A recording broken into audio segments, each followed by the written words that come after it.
వారి దేవుని స్తోత్రం. హల్లెలూయా. అందరూ బాగున్నారండి? ఎంతమంది బాగున్నారు చెప్పాలి.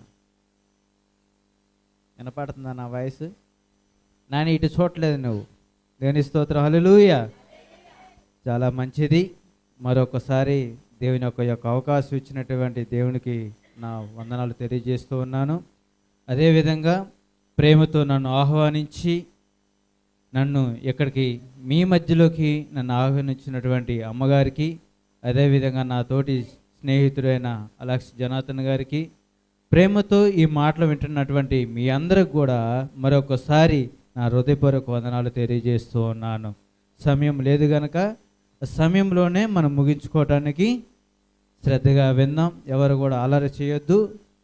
మళ్ళీ లాస్ట్లో నేను క్వశ్చన్ అడుగుతాను. నేనేం చెప్పాను మళ్ళీ మిమ్మల్ని అడుగుతాను, మీరు నాకు సమాధానం చెప్పాలి. హల్లెలూయా. సమాధానం చెబితేనే మీరు దేవుని యొక్క వాక్యాన్ని మీరు విన్నట్టు, లేకపోతే చెప్పాల వినలేనట్టు. ఎందుకంటే దేవుడు మన మధ్య ఉన్నాడు కాబట్టి దేవుడు గమనిస్తూ ఉంటాడు. ఎందుకంటే వాక్యం వింటున్నారా వింటలేదా?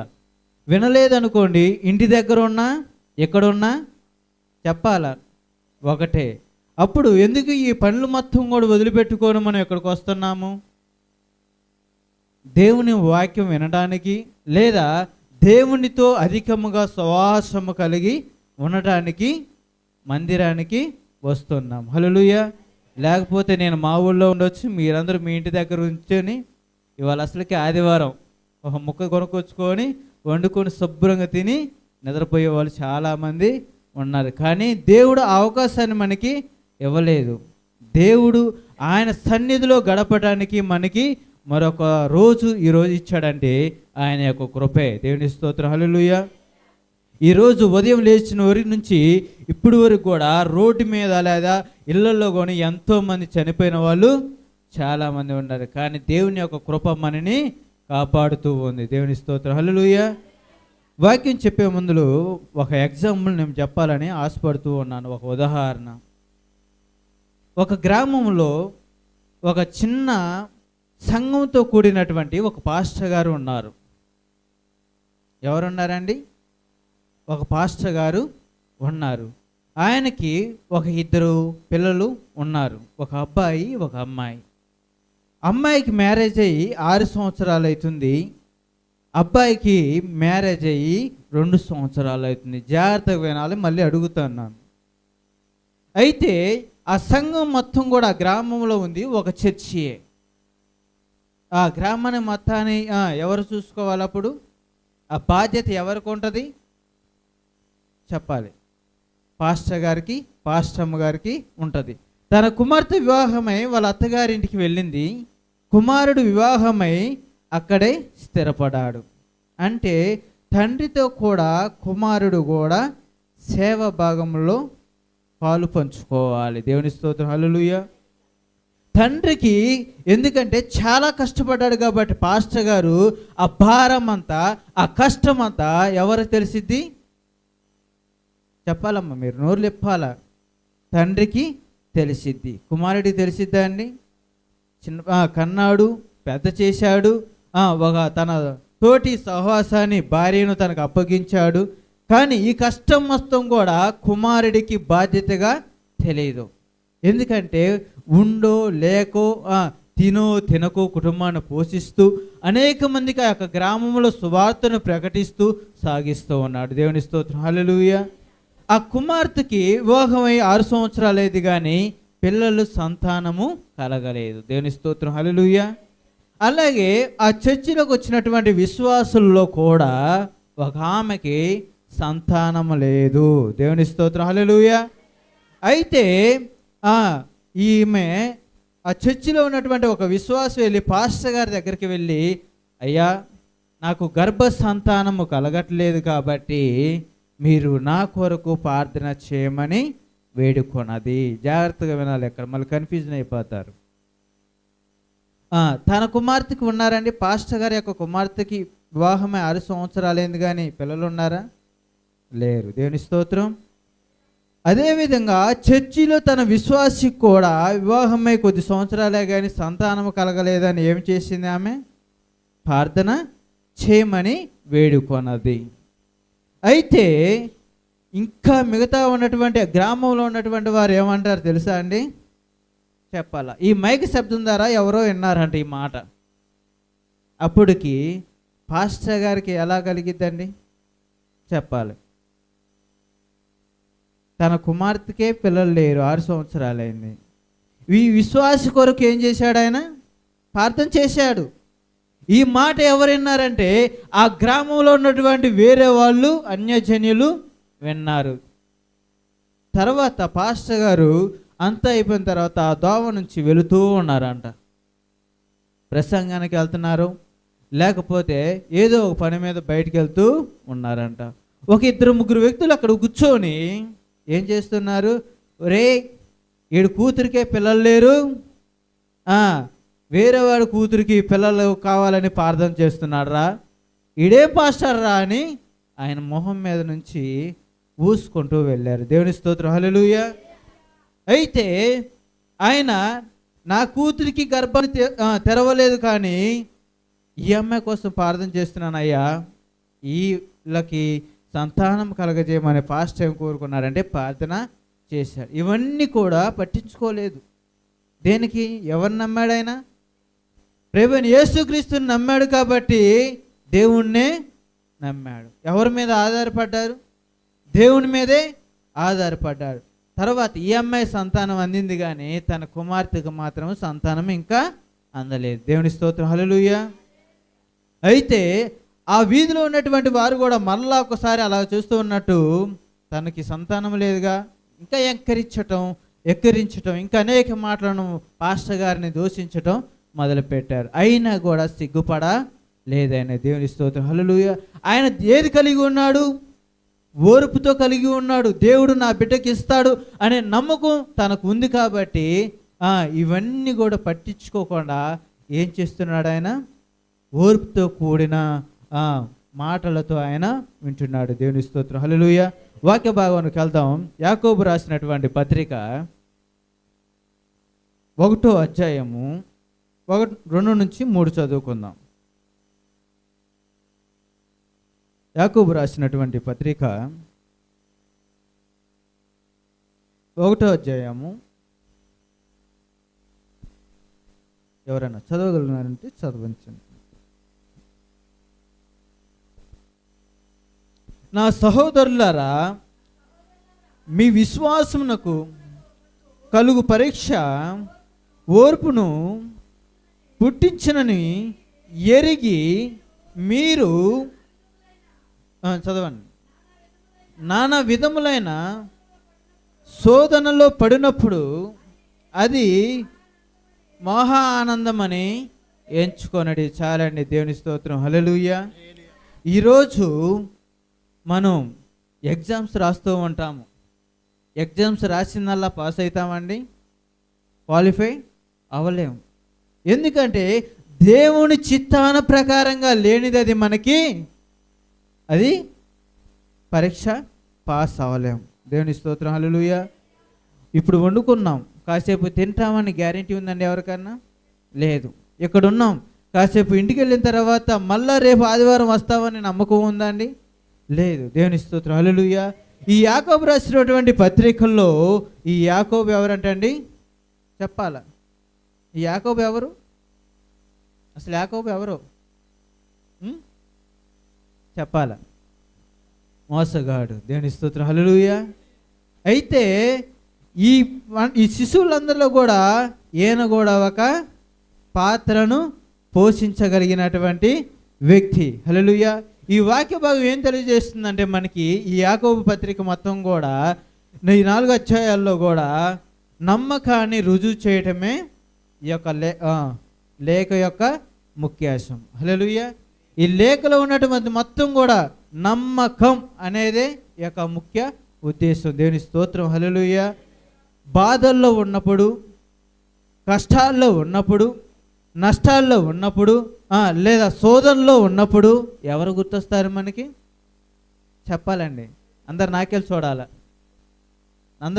చూడాలి.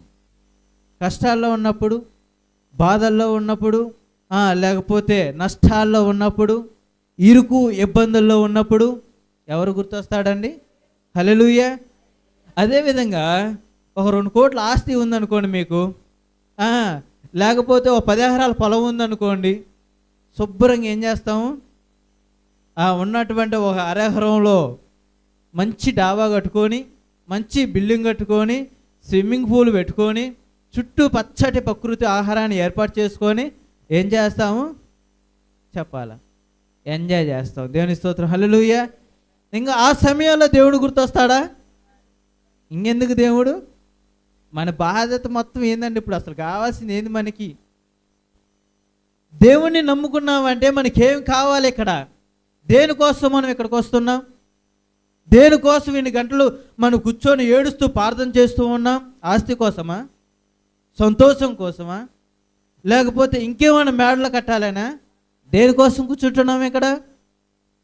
చెప్పాలి. దేవుని రాజ్యంలో ప్రవేశించడం కోసమే మనము ఇవన్నీ చేస్తున్నాం. హల్లెలూయా. లేకపోతే ఆస్తి కోసం కూర్చోవాలంటే బయట అన్యజనులు ఎంతోమంది ఉన్నారు. పాస్టర్ గారు 5 ఎకరాలు ఉందండి, 4 బిల్డింగులు కట్టాడు, 4 ఎకరాలు కొబ్బరి తోట కొన్నాడు అక్కడ, అందుకే నా దేవుడిని నమ్ముకున్నాడు. ఓహో, మనం కూడా నమ్ముకుంటే పోలా అని తెల్లారి మొత్తం కూడా చర్చిలో కూర్చోడానికి ఖాళీ కూడా ఉండదు. దేవుని స్తోత్రం, హల్లెలూయా. పరలోక రాజ్యంలో కావాలంటే మనకి ఏం కావాలి? ఫస్ట్ ఓర్పు కావాలి. దేవుని స్తోత్రం, హల్లెలూయా. దేవుని సన్నిధిలో మనం నిలబడాలంటే ఇంకేం కావాలి? ఓర్పు, సహనం, ఇలాంటివి మనకి ఉండాలి. దేవుని స్తోత్రం, హల్లెలూయా. ఫస్ట్ది ఏంటంటే 2 మాటలు నేను చెప్పాలని ఉద్దేశించుకున్నాను. నీ పరీక్షను నీ ఓర్పును బట్టే ఉంటుంది. హల్లెలూయా. ఈ పరీక్ష ఏంటంటే అండి, ఓర్పును బట్టి ఉంటుంది. దేవుని స్తోత్రం, హల్లెలూయా. ఒక వ్యక్తి సినిమాకి వెళ్ళాడు అనుకోండి, అదే మనమే ఒక సినిమాకి వెళ్ళాం అనుకోండి, సినిమా వేసేది 6 గంటలకి, మనం ఏం చేస్తాము? చెప్పాలి, 5:30కే వెళ్ళి అక్కడ కూర్చుంటాము. దేవుని సన్నిధి 10 గంటలకు అనుకోండి, ఎన్ని గంటలకు వస్తాము మనం? ఎన్నింటికి? 12 గంటల. దేవుని స్తోత్రం, హల్లెలూయా. ఈ పాస్టర్ గారు ఏం చేస్తాడంటే చివరి ప్రార్థనలో తండ్రి అని ప్రేమ, కుమారుని యొక్క యేసుక్రీస్తు దయ, పరిశుద్ధాత్మ దయ అన్నప్పుడు వచ్చి ఏం చేస్తారు తెలుసా? ఈ చేతి కింద వాళ్ళు ఉంటారు. హల్లెలూయా. ఎందుకంటే దేవుని యొక్క సన్నిధి అంటే ఆ శ్రద్ధ. ఇక్కడ కూర్చోలేము, నిలబడలేము, మాట్లాడలేము, ఏం బోధిస్తున్నామో మళ్ళీ ఈ మొత్తలైతే ఎప్పుడైతే ద్వారము బయటికి వెళ్ళామో ఇవన్నీ కూడా వెళ్ళిపోతాయి. ఎవరు లాక్కుంటారు ఇవన్నీ? సాతానుగాడు ఎప్పుడైతే బయటికి వెళ్ళామో, రారా నీ పని అయిపోయింది, లోన నీకు అప్పచెప్పాను, తర్వాత నా దగ్గరికి రా అని ఏం చేస్తాడు? లాక్కెళ్ళిపోతాడు. దేవుని స్తోత్రం, హల్లెలూయా.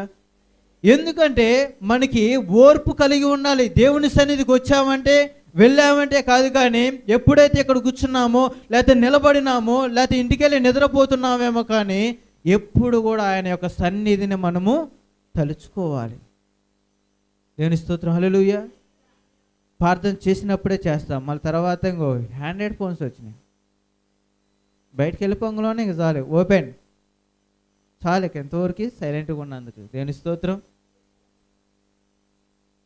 దేనికని ఆ పాస్టర్ గారు ఏం చేసినా తెలిసే, తన కుమార్తెకి పిల్లలు లేరని బాధపడలేదు, కానీ తాను ఎరిగినటువంటి గొప్ప వ్యక్తి కాబట్టి, నమ్ముకున్నవాడు నిజమైన దేవుడు కాబట్టి ఏం చేశాడో తెలుసా? కన్నీరు విడవక ప్రార్థన చేస్తూ ఉన్నాడు. దేవుని స్తోత్రం, హల్లెలూయా. తర్వాత దేవుడు 2 బిడ్డలను ఒకేసారి ఇచ్చాడు. దేవుని స్తోత్రం, హల్లెలూయా. ఏం చేశాడు ఆయన? నిరీక్షించాడు. ఆయన ఇచ్చే వరకు కూడా వెయిట్ చేశాడు, ఆగాడు, నిదాన పడ్డాడు, తొందర పడలేదు. దేని విషయంలో కూడా ఆయన వెనకడుగు వేయలేదు. ఈరోజు మనం ఉంటున్నాము అలాగా?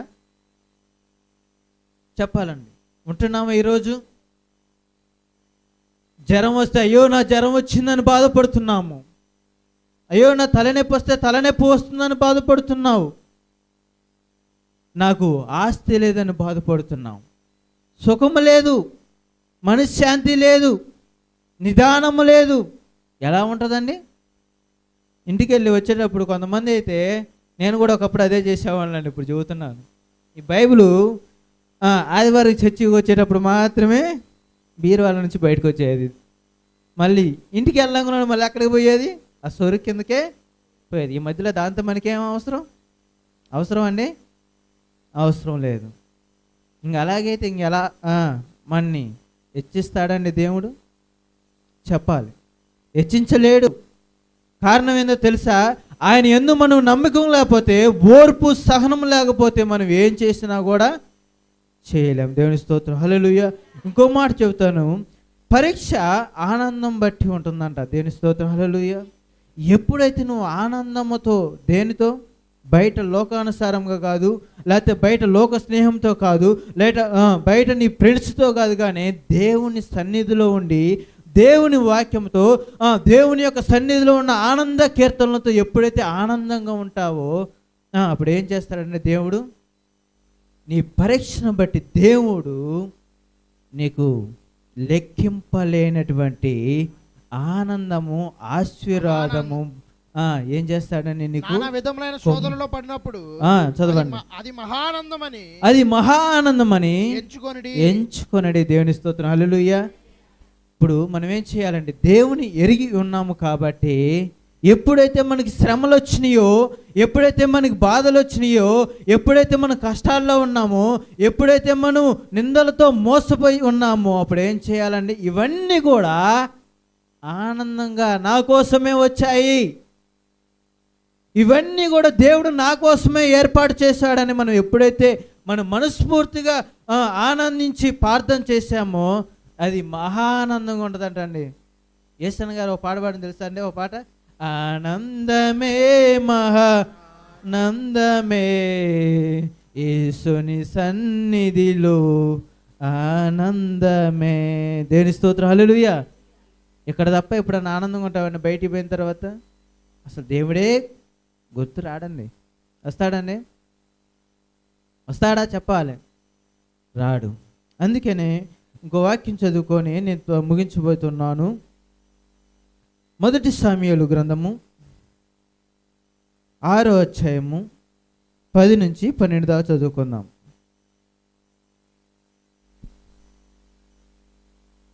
Page number 227. వారు చదవండి. అలాగున రెండు పాడి ఆవులను తోలి తెచ్చి బండికి కట్టి వాటి దూడలను ఇంటి లోపల పెట్టి యెహోవా మందసములను, బంగారు గుడ్డులను, పందికొక్కు రూపములను గల ఆ చిన్న పెట్టెను బండి మీద ఎత్తగా ఆ ఆవులు రాజమార్గము నుండి చక్కగా పోవచ్చు అరుచుచు బెత్షెమెషు మార్గమున నడిచెను. ఫిలిష్తీయులు. దేవుని స్తోత్రం, హల్లెలూయా. విన్నారండి యొక్క వాక్యాన్ని? జాగ్రత్తగా వినాలి. పాడి ఆవులు ఎప్పుడన్నా కాడి మోయగా చూశారా? కాడి అంటే ఏందండి? ఇటు చూడాలండి దయచేసి. ఎద్దులకి ఏం చేస్తారు? కాడి వేస్తారు. ఆవులకి ఎప్పుడన్నా వేగా చూశారా? లేదు. దేవుని స్తోత్రం, హల్లెలూయా.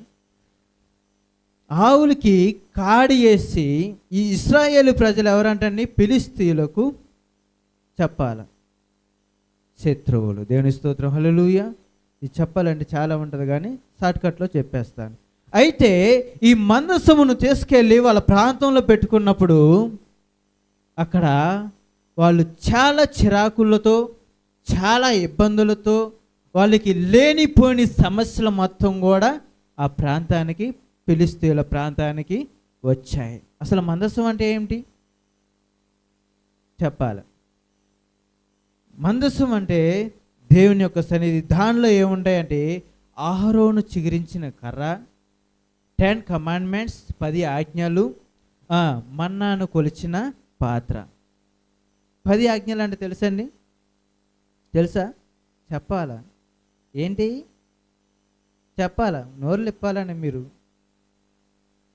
చెప్పాలా? దేనిలో ఉంది అసలుకి?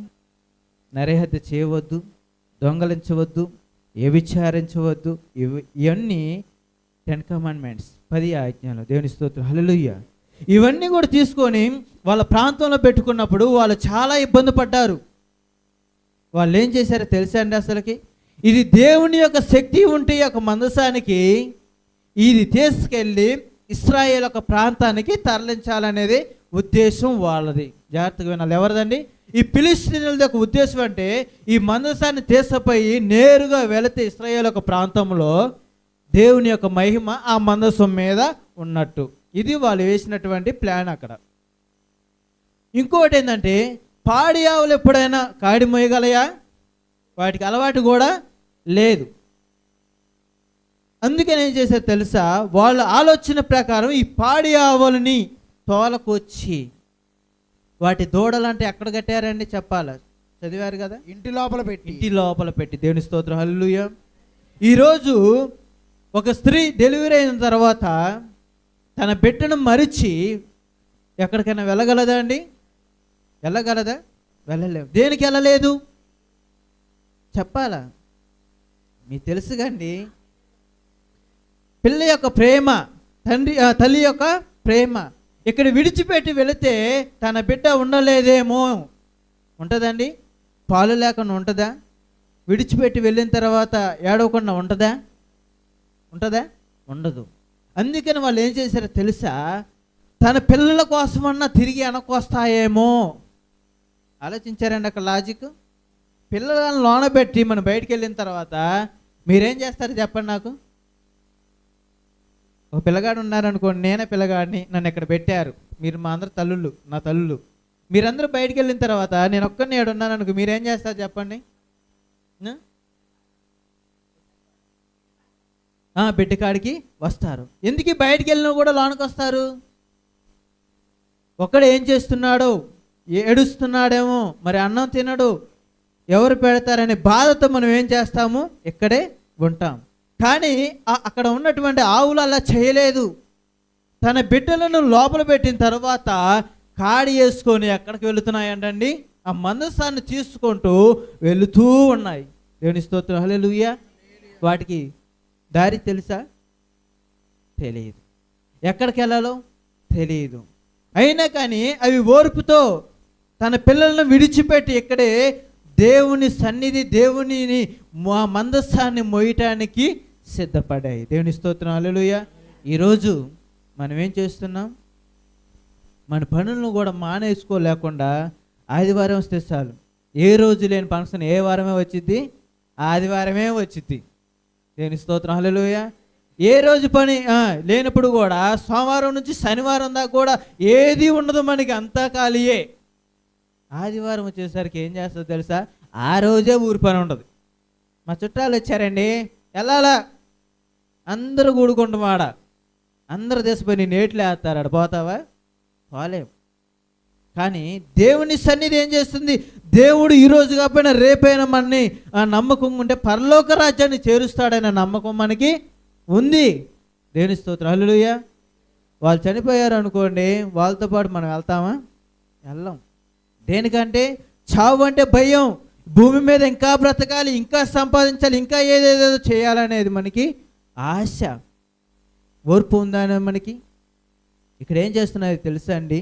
ఆనందంతో అరుచుకుంటూ, చదవండి ఒకసారి 12వ వచనం. చక్కగా పోవచ్చు, చక్కగా పోవచ్చు, ఆవులు రాజ్య మార్గమున పడి, ఆ ఆవులు రాజ్య మార్గమున పోబడి చక్కగా పోవచ్చు, చక్కగా పోవచ్చు, అరుచుచు అరుచుచు. చాలు. దేవుని స్తోత్రం, హల్లెలూయా. ఇక్కడ అరుచుచు అనే మాటకి హీబ్రూ భాషలో హ్యాపీనెస్. హ్యాపీనెస్ అంటే ఆనందం. దేవుని స్తోత్రం, హల్లెలూయా. అవి ఎప్పుడు మోయేదని బాధతో వాటి మీద మోపినా కానీ బాధపడలేదండి. అవి దేనికి బాధపడలేదు చెప్పాల? దేవుని యొక్క భారం వాటి మీద మోపాడు కాబట్టి. ఎవరు మోస్తున్నారు ఆ భారాన్ని? వాటి ద్వారా దేవుడు మోస్తున్నాడు. ఈరోజు మనందరిని ఇక్కడ కూర్చోబెట్టాడంటే ఎవరు ఆ భారాన్ని మోస్తున్నటువంటి వ్యక్తి? దేవుడే. దేవుని స్తోత్రం, హల్లెలూయా. ఎందుకు ఈ భారాన్ని మనం మోయగలగాలి? లేకపోతే ఈ ఆవులు దాన్నే ఎందుకు మోయాలి? ఎద్దులు కట్టవచ్చు కదా, మాకెందుకు కట్టాడు? అదేగాక మా పిల్లలను కూడా లోపల పెట్టి మమ్మల్ని కట్టాడని అవి ఆలోచించలేదండి. దేవుని స్తోత్రం, హల్లెలూయా. రాజ్య మార్గమున పడి ఏం చేస్తున్నాయంట? అరుచుచు అంటే ఆనందంతో కూడిగా గంతులేస్తూ వెళ్ళిపోతున్నాయి. దేవుని స్తోత్రం, హల్లెలూయా. ఈరోజు నువ్వు ఈ స్థితిలో ఎక్కడున్నావంటే ప్రార్థనకు రావటానికి, దేవుని సన్నిధిలో రావటానికి, వాక్యం వినటానికి, పాటలు పాడటానికి నువ్వేం చేస్తున్నావు? నిర్లక్ష్యము చేస్తున్నావు. దేవుని స్తోత్రం, హల్లెలూయా. దేనికంటే సాతాను మనలో ప్రేరేపిస్తుంది. నువ్వు వెళ్ళకు, పాడకు. ఒకవేళ స్వరం ఉంటుందండి, వింటుంటే వినబుద్ధి అయితే అసలుకి ఎప్పుడు పాడతారా విందామా వినిపిస్తూ ఉంటుంది ఒక్కోసారి. ఏం చేయాలి? మనం వాళ్ళని చెప్పాలి, పాడమని బ్రతికిలో ఆడించుకోవాలి. ఒక పాట పాడమ్మా, మీ స్వరం వెనక ఛానల్ అవుతుంది. ఒకవేళ ప్రార్థన చేస్తూ ఉంటారు, వాళ్ళ ప్రార్థన ఏంటంటే మనలో ఉన్నటువంటి వేదన మొత్తం కూడా వాళ్ళ ప్రార్థనలోనే కరిగిపోతూ ఉంటుంది. దేవుని స్తోత్రం, హల్లెలూయా. కానీ ప్రార్థన చేయరే, పాటలు పాడరే, దేవుని సన్నిధిలోకి వచ్చినప్పుడు వాక్యాన్ని శ్రద్ధగా వినరు. కారణం నిర్లక్ష్యం, ఓర్పు ఉండదు. ఓర్పు లేకపోతే మనం ఏది కూడా చేయలేం. ఒక వ్యక్తి వారి యొక్క కుటుంబంలో అందరికీ వెళ్తూ బాగోలేదు. ఏం చేస్తారు అప్పుడు? చెప్పాలా? లేచే ఓపిక కూడా లేనప్పుడు మనం ఏం చేస్తాం? దేవుని సేవకునికో లేకపోతే సంఘంతో కూడి ప్రార్థన చేసుకున్నప్పుడు ఏం చేయాలి? విశ్వాసమును బట్టి ఏమైంది? శక్తి పొందుకుంటాం. అదేవిధంగా ఆయన ఏం చేస్తాడులే, వాళ్ళు ఏం చేస్తారులే అని ఇంట్లో కూర్చుంటే ఏమవుతుందండి? చెప్పాలి. ఉన్న రోగాలు పోతాయా? ఇంట్లో కూర్చొని ఏడిస్తే ఏం చేస్తాయి? పోతాయండి.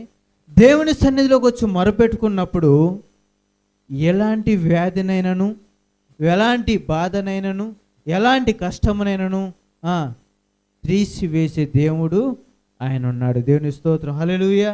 ఎందుకంటే మొదటిగా మనకు ఓర్పు కలిగి ఉండాలి. ఓర్పు లేకపోతే ఏది చేయలేం. మనం ఎక్కడికైనా వెళుతున్నప్పుడు బస్సు కోసం వెయిట్ చేస్తూ ఉంటాం.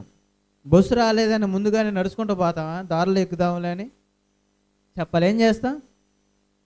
అది అర్ధగంటకే రాని, గంటకే రాని ఆ బస్సు వచ్చేదాకా ఏం చేస్తాం? మనం వెయిట్ చేస్తూ ఉంటాం.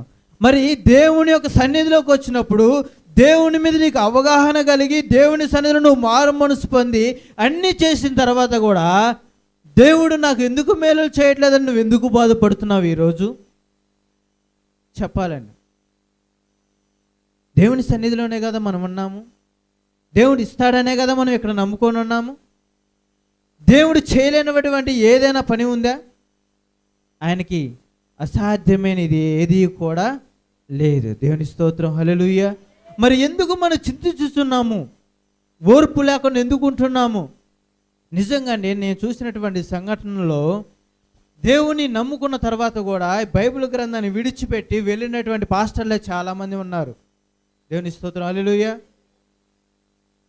వాళ్ళ కుటుంబాన్ని పోషించుకోలేక నానా విధములైన పనులకు వెళుతూ దేవుని మరిచినటువంటి వ్యక్తులు చాలామంది ఉన్నారు. ఆయన పిలిచినటువంటి దేవుడు ఆయన పోషించలేడా అండి? కాకుల ద్వారా తెప్పించినటువంటి దేవుడు నీకు తెప్పించలేడా? మరి ఎందుకని మనం చింతిస్తున్నాము? ఎందుకని ఓర్పు లేకుండా కలిగి ఉంటున్నాము? అందుకని ఇక్కడ ఆవులు ఏం చేసాయో తెలుసండి, తన బిడ్డలను కూడా విడిచి కూడా ఇక్కడ విడిచి వెళితే మళ్ళీ ఆ మార్గాన తిరిగి వస్తాయో రావన్న నమ్మకం కూడా వాటికి లేదండి. దేవుని స్తోత్రం, హల్లెలూయా. అప్పుడు ఆ ఆవుల్ని దూడల్ని ఎవరు చూడాలా? చెప్పాలా? ఎవరు చూడాలి వాటిని? దేవుడే చూడాలి. దేవుని స్తోత్రం, హల్లెలూయా. ఆ మందసాన్ని అక్కడికి చేర్చేసాయి. ఒక బండ ఉంది, ఆ బండ ఇప్పుడు కూడా ఉంది. ఆ బండ దగ్గరికి చేరంగులోనే ఆ ఇశ్రాయేల్లో ఉన్నటువంటి ప్రజలందరూ కూడా ఆశ్చర్యపై చూస్తున్నారంటండి. దేవుని స్తోత్రం, హల్లెలూయా. ఆ వ్యాధి గడ్లతో కలిగినటువంటి వ్యాధి అది. అలాంటి వ్యాధి ఎవరు చెప్పించాడు? దేవుడు. చెప్పాలి. ఆ ప్రాంతాన్ని చుట్టముట్టాడు. దేవుని స్తోత్రం, హల్లెలూయా. ఈరోజు కూడా దేవుడు మనం పరీక్షిస్తాడు. నేను కూడా నా యొక్క జీవితంలో నా సాక్ష్యాన్ని మీరు విన్నారు. ఎన్నోసార్లు తప్పిపోయాను దేవుని సన్నిధి నుంచి. ఎన్నోసార్లు వేడిచాను.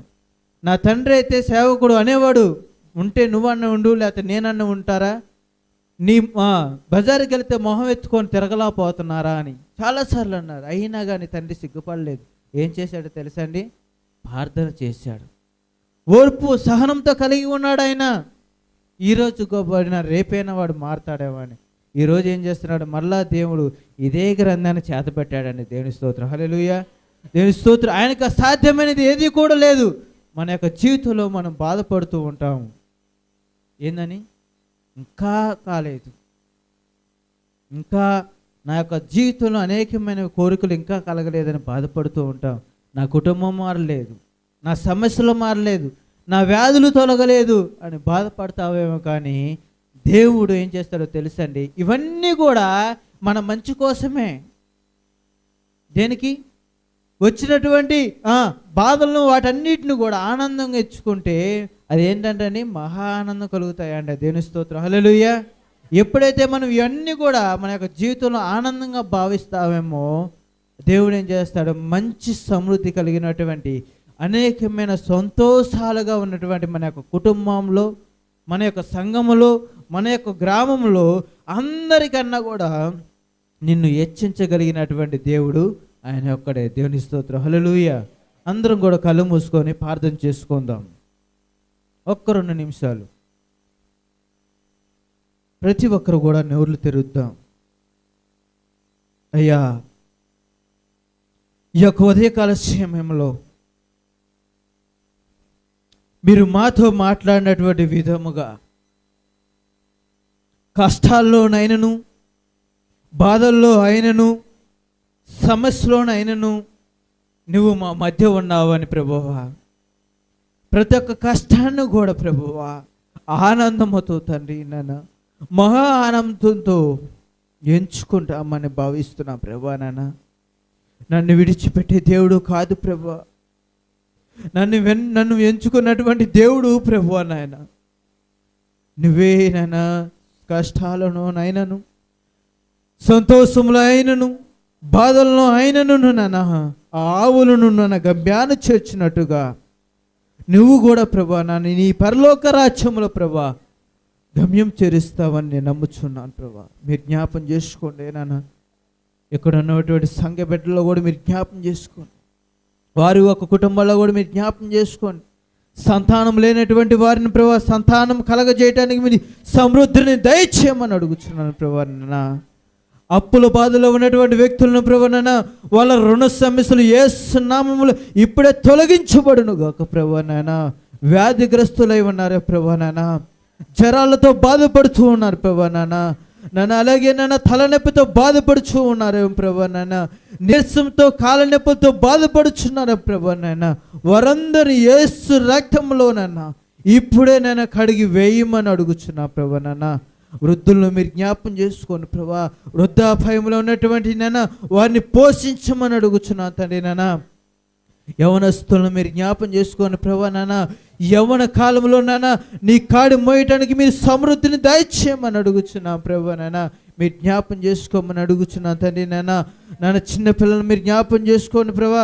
యవ్వన కాలంలో బిడ్డను ప్రభా నీ కాడి మోయేవారుగా మీరు చేయమని అడుగుచున్నా తండ్రి. నాన్న మీ తోడును బలపరచండి.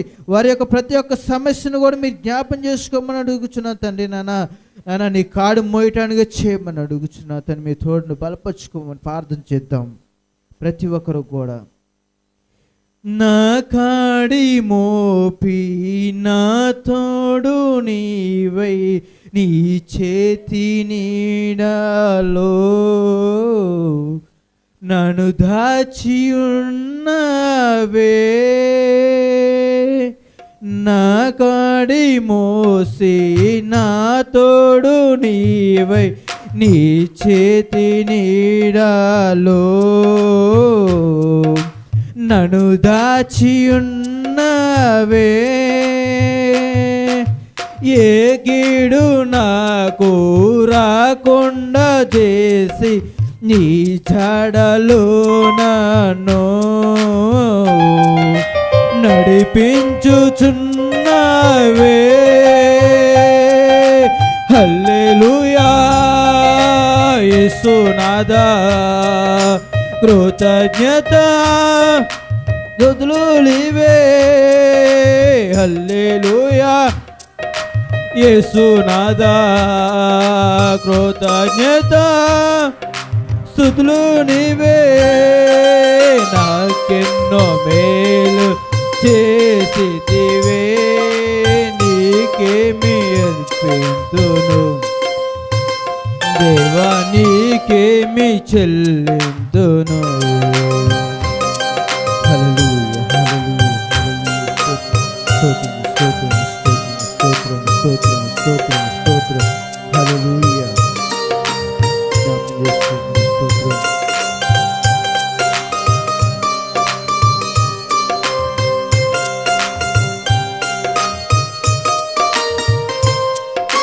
నాకిక ఆశలు లేవనుకొనగా నా ఆశ నీవైతివే ఆశలు తీర్చితివే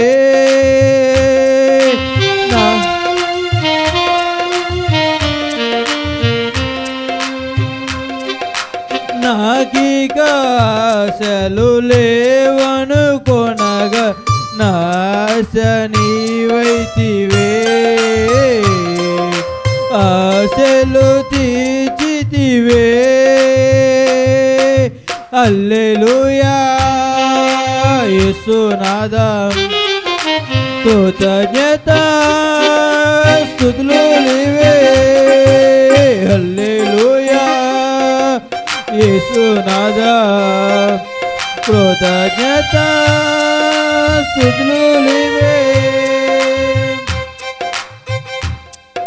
దేవుడి స్తోత్రం హల్లెలూయా జ్ఞాపం చేసుకో తండ్రి నైనా కష్టాల్లోనైనాను నష్టాలునైనాను ప్రభా ఓర్పు కలిగి ప్రభా నీ కాడి మా మోపుగా ప్రభా నువ్వు ఇచ్చే ధైర్యం ఈ బిడ్డలో కూడా నాన్న మీరు కలగ చేయండి అనేక మంది యొక్క గ్రామాల్లో మీరు దర్శించిన ప్రభా నాన్న డోర్ డెలివరీ గాస్పల్ దారి ప్రభా నాన్న అనేక మంది మీరు మారారని ప్రభా మీరు మనస్ఫూర్తిగా నమ్ముచున్నావు తండ్రి అనేక బిడ్డలను నీ రాజ్యంలో ప్రవేశించడానికి మా యొక్క మార్గం ప్రభా మతాలను మార్పిడి చేయటానికి కాదు కానీ ప్రభా నీ రాజ్యంలో అందరినీ చేర్చడానికి వాళ్ళని మా ఉద్దేశంతో మీరు జ్ఞాపం చేసుకోండి బిడ్డలను మీరు దీవించి ఆశీర్వదించమని నాన్న ముందున్నటువంటి బలారాధన కార్యక్రమంలో కూడా మీరు జ్ఞాపం చేసుకోండి మీరు శక్తిని బల